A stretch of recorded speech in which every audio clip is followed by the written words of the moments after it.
Yo, what's up, everybody? My name is Mark here at Kardavox Academy. I am a metal vocal coach and metal vocalist of 15 years in a band called Kardashev.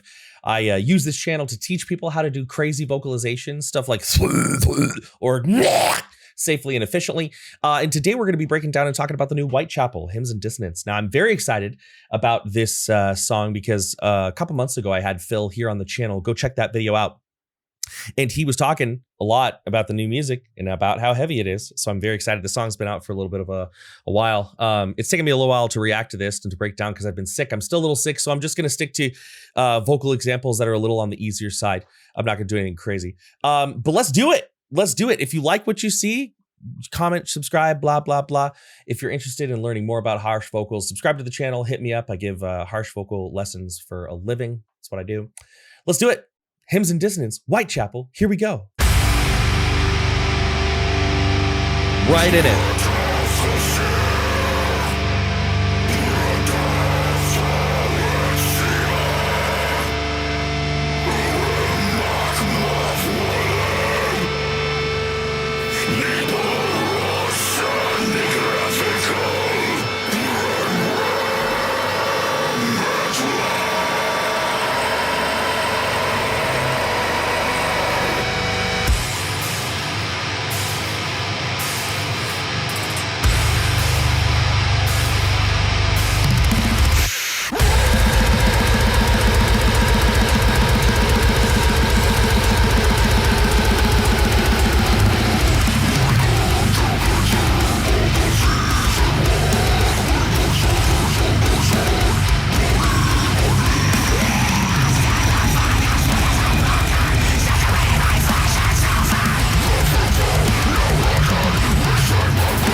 Okay, let's pause there. Let's pause there. Holy cow.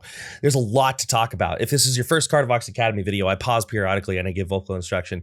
So let's talk about what we're hearing. Now, I have talked about Phil a lot on this channel. I think the first video I talked about was his performance of Unanswered at the Mitch Lecker Memorial Show years and years ago.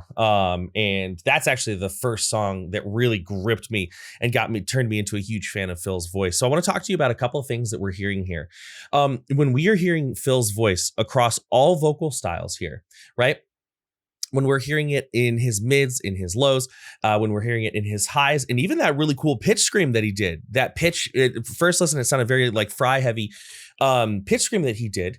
There is an element of pretty strong constriction here. Now, we're going to learn a lot more about his voice soon. I don't know how soon, but he's going to be part of the charismatic voice vocal study along with me. We're both going to go under the scope. And so we're about to learn a lot more about this. But what we do know and what we hear is we hear a high constriction sound. Now, what do I mean by that exactly? Well, when we're doing vocalization of really any kind, whenever we're using our vocal anatomy to create sound, we have degrees of constriction, activation, or tension that we can use. Now, generally speaking, when I'm talking about the utilization of pressure in a healthy way, I tend to lean towards the word activation, although sometimes I slip up and use others. But part of the reason we can be sure of this, let me take a sip here. Part of the reason we can be sure of this is because of that really high rate of crackle. A lot of people will hear this and qualify it as a Fry scream. Fry, as we all know, is kind of a tricky term. If you want to call this Fry, I'm more than happy to. I've been doing vocals for 15 or more years. I can't remember when I started, but the terms false chord and Fry have gotten a lot less interesting to me over time. So I like to talk about them more in the terms of constriction, openness, frequency. And we're hearing a lot of really tight, really crisp sounds, right? Tight and crisp sounds.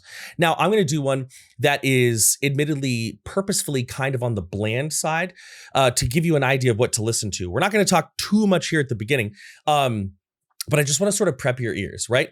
When we have a loose sound, loose sounds are very much associated with false chord. We have like that really loose, floppy type of sound. When we get those crispy much of the time that comes from some configuration of the tissues above the vocal folds squeezing and pressing together. We can have them close like this. We can have them meet with the epiglottis. And we hear that in a lot of his vocals, even his high vocals, right? Let's go ahead and let's keep going, because I want to give some more time to the song.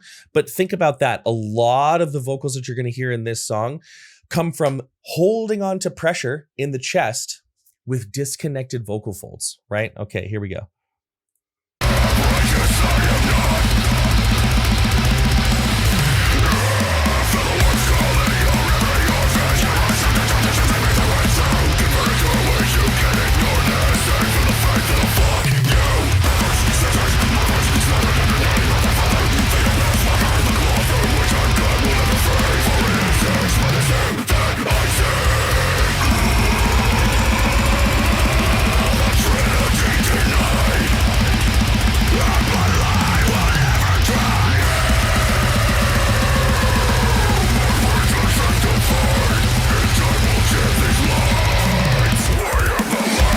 So I want to pause there real quick.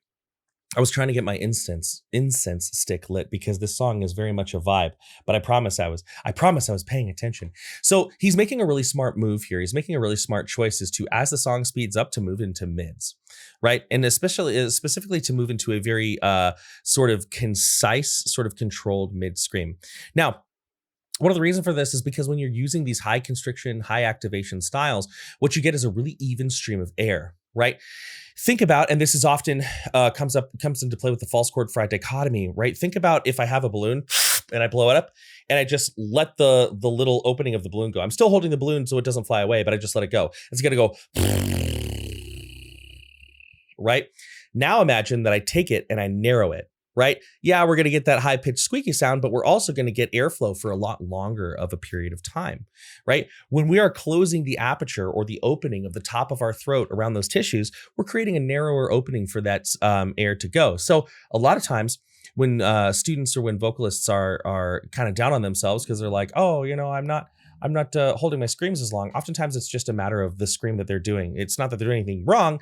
They're just using the wrong tool, right? And when we go for these mids, right, what we're hearing, and if you listen, we hear a much more wide open mouth.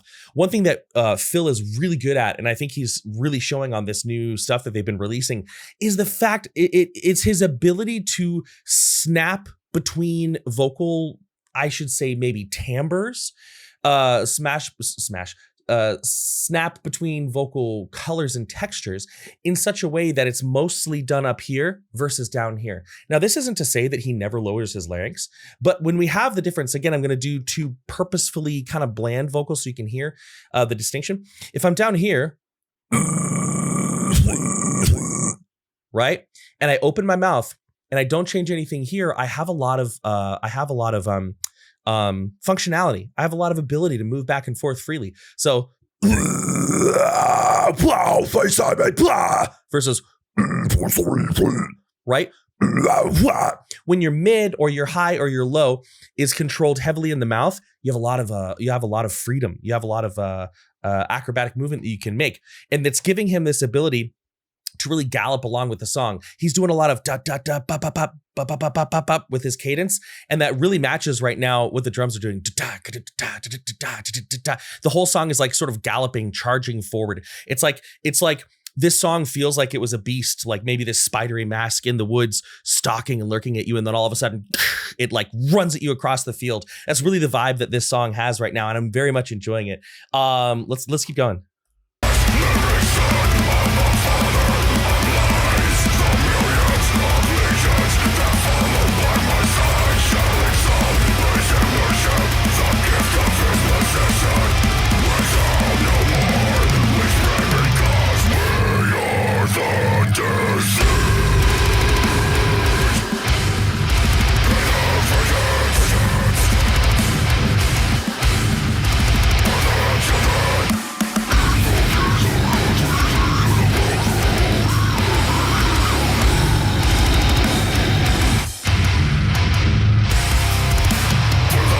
I want to talk about those lows. I want to talk about those lows. So He does a very signature Phil thing that I really enjoy. He takes a low and he pulls it lower. He takes a low and he pulls it lower, right? And that's always so impressive. And he's really good at doing that. He loves slowly pitching down and slowly pitching up and really adding some elasticity to the movement of his vocals, right? He sort of bends them to his will, so to speak. How does he do this? This, again, comes from our ability and our focus on controlling the depth of our vocals, the brightness, the width of our vocals, primarily, not entirely, but primarily here, right? I'm going to show you what I mean. If I use my clean voice, right? If I use my clean voice, pardon me, and I hold a single note, I can morph my mouth to make that note sound more full and sound more deep. If you listen, you'll notice I'm not actually changing my pitch, but I'm coloring that vocal, right? So, or that note.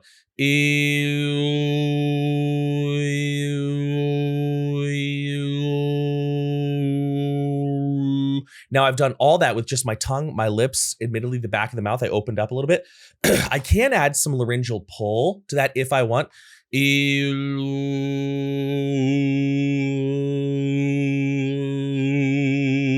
But by starting here, I have a lot of freedom. I like to think of this as being, the main dish, and the larynx position controlling the brightness or the darkness of a vocal as being seasoning. You want seasoning, but you don't eat a bowl of cinnamon. You know what I'm saying? So if I take like a low, if I'm here, and I take that and I start moving it forward into my mouth.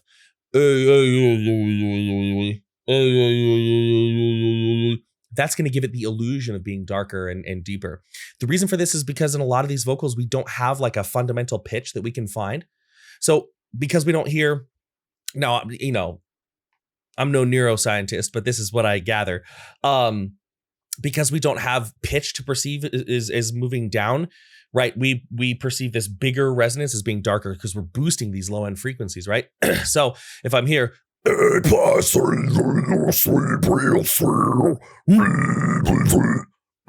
right? Mostly here, a little bit here. And he does it really well. If you want to practice this at home on your own, use your clean voice.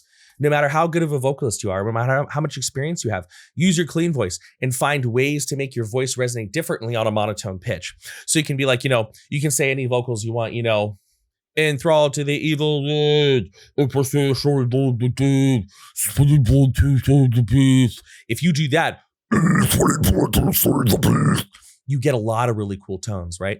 There you go. But I'm hoping we get more high vocals, and I'm hoping we get some more of his pitch stuff at the end. That'd be pretty cool. Let's keep going. If you think that the walls can break beyond the rusted base, then you will stand. Feel it penetrate as above, so below. It's the last thing you taste. The shit runs deep. It times to near us. It times to near us. That's my favorite part of the song so far. Oh, that delivery. Oh!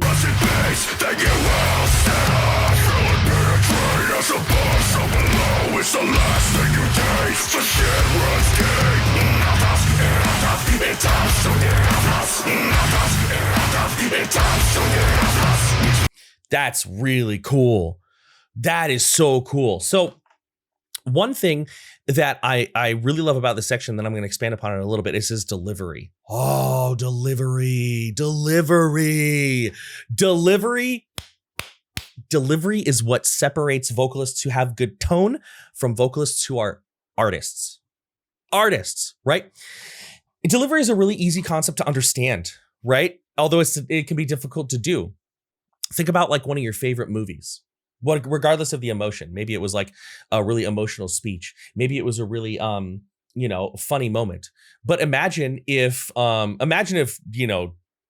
Vader, in whichever movie had said, no, I'm your father. Like that's how he delivered the line. Nope, I'm your father. Like that would have been terrible. That would have been terrible. And then instead of Luke like screaming, oh, maybe over dramatically, maybe melodramatically, he was just like, dang. No, oh no. It would have been, we would have laughed, but it would not have been like good cinema, right? Now, what we have here is we have this really spitting, really chanting, really aggressive vocal. He has like this sort of higher mid. I'm going to do it the way that just feels natural to me. It may not be the same way that he's doing it. And I think it's not. What I'm going to do is I'm going to take a high vocal. I'm going to drop it more to a mid. So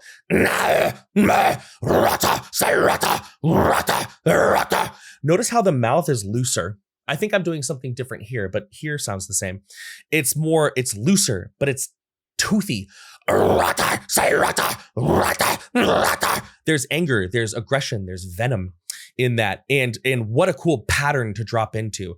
Dum dum, dum dum, dum dum, dum dum, really bringing you back after such a strong moment. Oh, it's venomous. I love vocals that sound very venomous. When I think about venomous vocals, I think about Phil Bozeman. I think about Cheney Crab. I think about Johnny Davey, Travis Ryan sometimes. Let's keep going. But dang, that was sick. If your vocals are boring, you can tell I'm sick and I've had a hard couple weeks because I straight up was just like, hey, if you suck. Hey, if your vocals are boring, right? One thing you can do is you can actually look into acting videos, like acting tutorials online.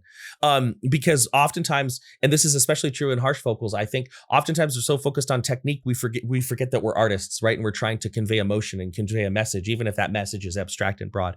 So if you're a boring vocalist, which I've definitely been that before, look into acting. I'm no acting coach, so I'm going to stay in my lane, but that's just a little tip for you. Look at some of your favorite actors. What are they doing? How are they conveying your emotion? Why are they believable? And then try to incorporate that into your vocals, or try DMing a Dungeons and Dragons game. That'll get you good at playing multiple characters real quick. Anyways, here we go.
Don't be mad at me for pausing here, but there's a lot that I want to talk about, and I don't want to pause it in this section, which clearly is the most popular of the song. If you look at this little graph here, look, you got a choice. I can pause it now and tell you some stuff, or I can pause it in the middle of that, and I don't want to do that to you.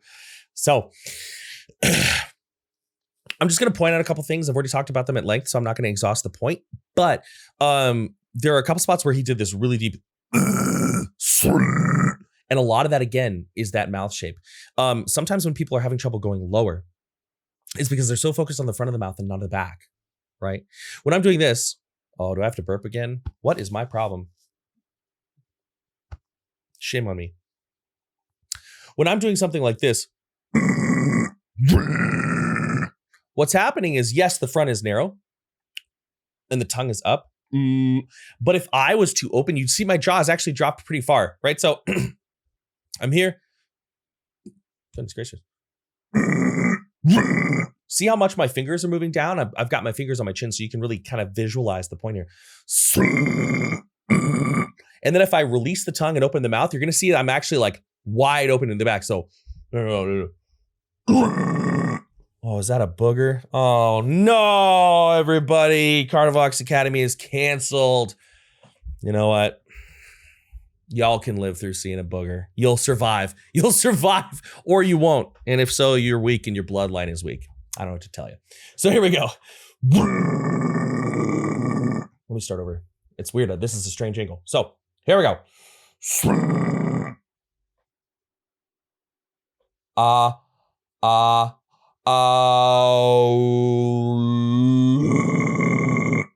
Hopefully that illustrates the point. It's easier to do that. It's easier to work with that in a one-on-one lesson because I can have you follow my each step, and I do that a lot with my students. But basically,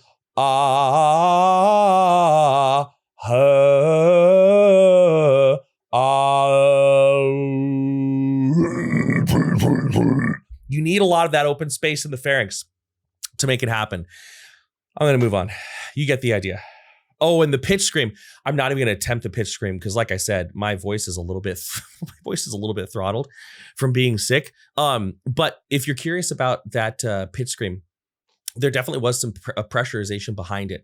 It's not like the loose pitch scream that you hear, or the more open and relaxed pitch scream here that you may hear from Old Lincoln Park and like Chester Bennington's songs. Sometimes he was a lot more open. He does have a couple squeezed ones, but he's got one that's more open. This is very much following that picking up a box sort of tutorial. I don't love that tutorial. I don't like starting there since I can't give a lot of examples. I'm just going to kind of keep it broad. If you're getting into pitch screams, take whatever distortion you already know how to do and find the most relaxed way to do that distortion with your voice. Learn how to do it really relaxed first. Then once you have full control over it, then you can start adding a little bit of pressurization to it because you need a lot less than you think. And I cannot tell you, I've given over 5,000 vocal lessons. How many students I have had who learn their first pitch scream from that and now all the vocals that don't need tension, we spend most of the time breaking their relationship with tension. It's like, okay, cool, you have activation there and it doesn't hurt your vocal cords and you've gone to the ENT and you've got a clean bill of health. Cool. But like an open, relaxed false chord, a looser, a retinoidal epiglottal sound. Maybe they want to incorporate singing, and the only way they can sing. I've had this happen where students use that exercise and they want to learn how to do singing, which now that's taken care of by our coach Verona. I've handed her most of the clean singing lessons. But they sing like it's so hard for their brain not to sing like happy birthday to you, and that's not the sound that they want for their music. So this is my hot take. If you want to learn pitch screams and you want to do more than just harsh vocals, learn loose, relaxed pitch screams and pitch singing first, even if it makes you sound like an 80s hair metal band or a thrash metal band. Learn that first, add the strategic activation later. That's all.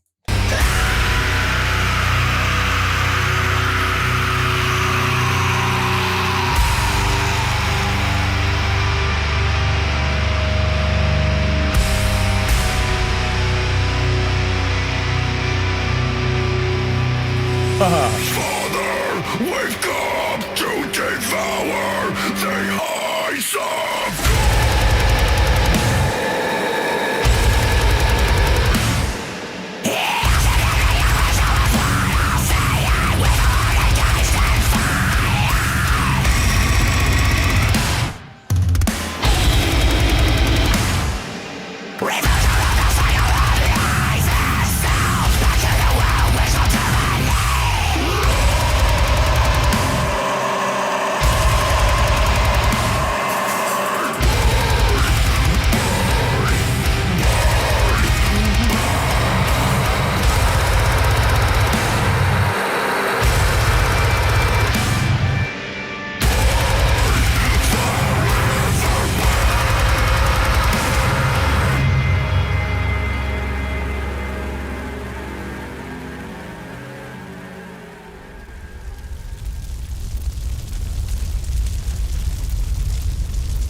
That's not where I thought it was going to go, but it's really cool. That was now some of you are going to say, Mark, that part deserved the sword. And I agree.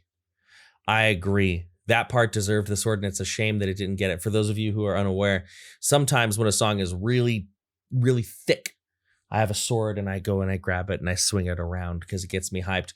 But you got to understand, right now I'm living on Dayquil and hot showers. And if I get up and move around too fast, I get dizzy because I've got a rockin' head cold right now. So the sword was here in spirit, okay? There's a lot There's a lot for me to talk about in that breakdown. There's a lot for me to talk about in that breakdown, but I have a lesson in 15 minutes. So I want to stick to, we've talked about the low. I love lows, that guttural he held. I love when they have that like at the end. So instead of like, it's that, do you hear that at the end? That just comes from kind of pulling the tongue and the lips back. I think it sounds so cool. It's such a simple thing, but whenever I hear that, I'm just like, delicious, right? The main thing I want to talk about is the highs though, because we really haven't talked about highs in this video. Okay, so we don't have time to go back. Okay, so with high vocals, what he's doing here is going to be very different than what he's doing for his mids and lows. Why is this? Right? Why is this? Just watch. He's gonna go through this study, and it's gonna be like, Mark was wrong. If so, that's okay. I'll change my views. That's what you do when you get new and better information. But from my understanding now, and from everything I've taught and done for a very long time, over a decade of vocals, not over a decade of teaching. I've only been teaching for about 5 years. But part of the reason it's very hard to take whatever you're doing for a mid and low scream and put it into a high scream, if we're in like this constricted deathcore, this activated deathcore world of vocals, which we right now very much are, is because when we are accessing higher screams, our vocal tract is often in a position similar to when we sing in our mix. Now, mixed voice belting is like kind of my thing by accident. I didn't necessarily need it to be. It's more of a chesty mix. It's not like a heady pop mix. It's more of a chesty mix. I'm just going to be honest. I'm not going to do that right now because it is not going to feel good on the old vocal cords. All the harsh vocals I've done today didn't use my vocal cords, so I could kind of sneak around it. But I'm not belting right now. I'm sorry. But what I can do is I can do little like exercises. So, for example, if I was to be now that's way overly nasally. That's way overly twangy. You wouldn't actually want to sing with that much. But if you scream with that much, now we're talking. So let's say I take a low vocal. It sounds like this. This is the position my vocal tract is in. And I'm going to try to sing. I have to release that. And it starts to get very uncomfortable. There are exceptions to this. Like if you're doing what I don't know if it's still called this. If you're doing what a couple years ago was called like the power fry, which I don't really do very much of that, but that's that vocalization. It's going to sound like doggy doo-doo right now, but that's okay. That vocalization that builds on that, like, that is an exception to this. You can use mids and lows and highs a lot more smoothly. And that's why a lot of people like to go with that vocal because it really is very advantageous for just sliding up and down. But when you have these pressurized, deep, really aggressive, really powerful, very difficult to turn it into a high. Again, because I'm tightening those tissues, but for my vocal tract to get into a position to sort of sing in a mix voice, for lack of a better term, I can't carry that. You can hear it. Everything gets smushed up.